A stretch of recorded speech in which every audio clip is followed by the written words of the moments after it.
guys. Rero sasa ndababwira aya umugani wose afite ikintu sigura.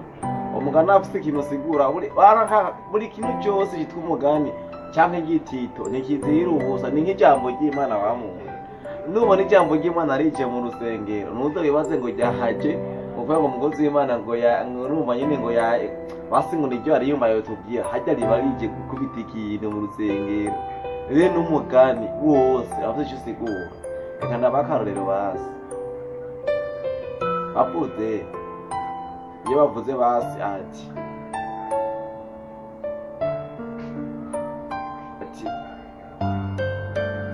intabarigwa ibigwa nuko amazi atukuye.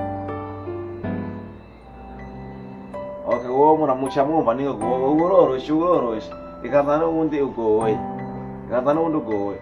nk'uwo bavuze ati akarizo k'impene kiragaho gahamvya canke naho inkezi ikira ubwo bireha. Wibaza nkongo mwohuba n'umuntu ugacipa kumubwira ata kintu cyabaye.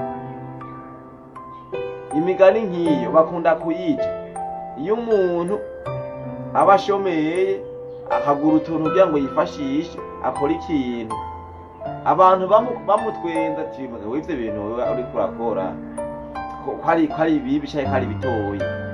Nk'uyubatse nk'inzu basi ubatse nk'akazu basi abande ko bakaza gasekebuye nawe ugaca bubaka basi nka enegisi bakubajije uvuga ati inkezi kero ubwo bireha akarizo k'impene kiyagaho gahamvya canke naho umukene ajya nk'urwaye. Ibintu nk'ivyo rero hari n'igihe rero no mu rusengero ashaka kuzana ukabona bariko basigura bazanye umugani ngo urumva ngo nibi ngo habaye ngo umuntu agize ukuntu wowe ukaja nk'agatwenga ngo bariko bari ngo n'umugani hajya baba bariko baravuga ikintu gikwiye gukorwa. Ntunzoce ugenda wagiye ngo batubwiye imigani ahubwo genda uronde dusobanuza ababizi ati hajya bashatse kuvuga iki.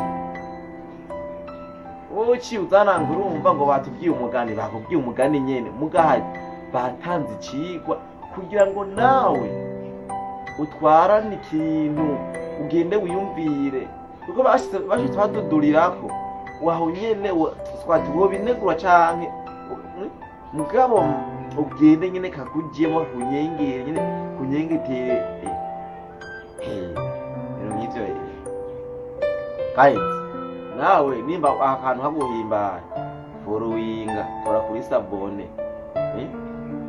sabone ushugiye na partage ushugiye na like kono ko ega none gasha partage na telefone yawe yuzuza sabone telefone yawe ntiyuzura.